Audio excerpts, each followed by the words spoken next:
I thank the permanent observer of the Observer State of Palestine for his statement. I now give the floor to the representative of Israel. Thank you, Mr. President. Wednesday's declaration marks a milestone for Israel, for peace, and for the world. The United States had the courage and true understanding of justice to officially state what has always been known, that Jerusalem has and always will be the capital of Israel, and the embassy of the United States belongs in Israel's capital. For that, I thank President Trump, Vice President Pence, Ambassador Haley, and the American people. The Jewish people are an ancient nation. 3,000 years ago, King David declared the city of Jerusalem the capital of the Jewish people. Jerusalem, Zion in Hebrew, appears in the Bible 660 times. It is a centerpiece of our vibrant Jewish history. 3 times a day, Jews face toward Jerusalem to pray. At every birth, at every wedding, we remember Jerusalem. I have here a replica of an ancient coin found on the Temple Mount in Jerusalem. It is dated from the year 67 AD, during the time of the Second Jewish Temple. The words Yerushalayim Akdosha, Jerusalem the Holy, are written on this coin. Only 3 years later, in the year 70 AD, would our Holy Temple be destroyed and the Jewish people sent into exile for 2,000 years. Nearly 70 years ago, this week, shortly after Israel declared independence, Prime Minister David Ben-Gurion made a timeless affirmation. He said, and I quote, "Jerusalem is an inseparable part of Israel and their eternal capital. No United Nations vote can alter that historic fact." It was an important message, one that the world too often seems to forget. Last year, in this very same room, we were here, all of us, almost all of us.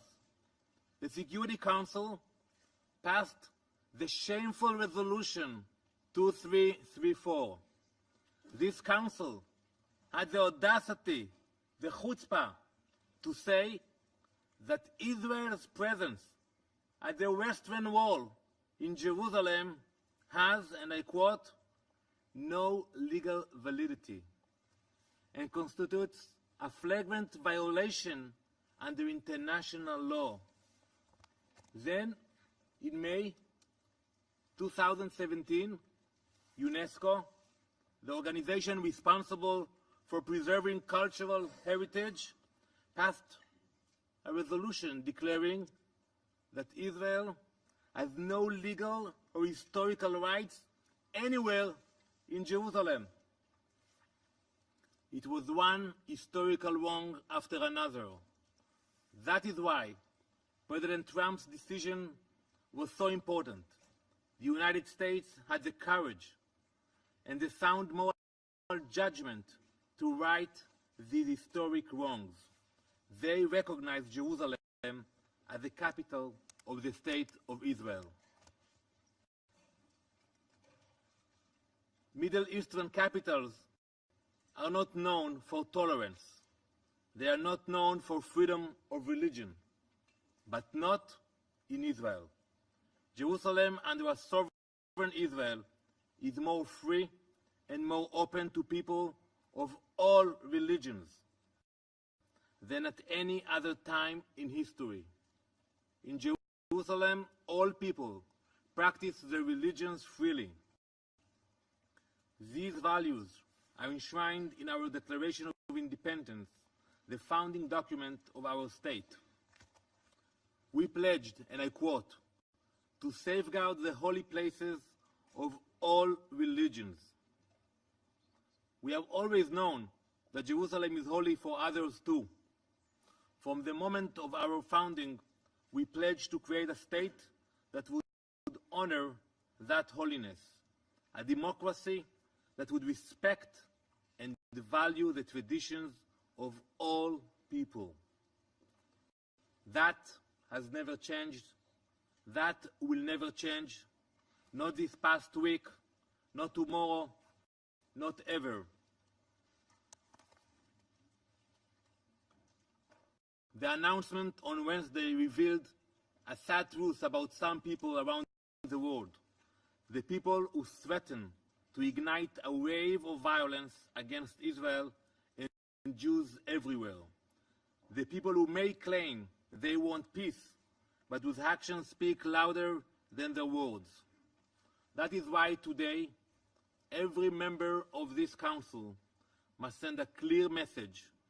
There is never an excuse for violence. Violence must never be used as a threat. Mr. President, we have heard these threats before. In 1948, when Israel was declared, US President Harry Truman was warned not to recognize us. People said such recognition would spark terrible violence. But President Truman stood strong, just as President Trump did this week. They made the right decision. The Palestinians now have a decision to make.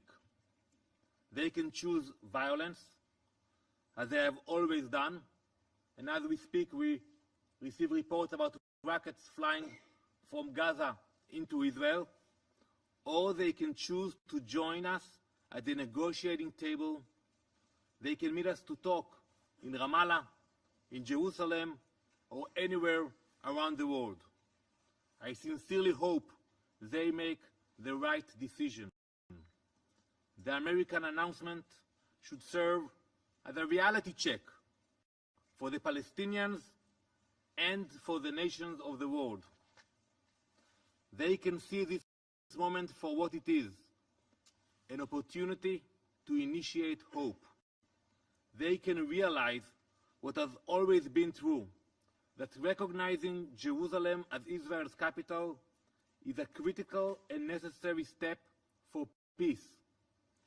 They can learn that there will never be peace without Jerusalem as the capital of the State of Israel. That is why today I call on all countries, all peace-seeking nations of the world to join with our American friends. Recognize Jerusalem's connection to Israel and move your embassies to our capital. Understand that this declaration is a positive step. See in it the potential that it can bring to our region. Mr. President, twice a year, Jews all over the world conclude two of our major holidays, Yom Kippur and Passover, with a prayer. That prayer calls for, quote, next year in Jerusalem. 70 years ago, the Jewish people came home to Jerusalem. We are grateful to the United States for its courageous decision. We call on all the nations of the world to join us this year in Jerusalem, the capital of the State of Israel. לשנה הבאה בירושלים הבנויה. I thank you, Mr. President. I thank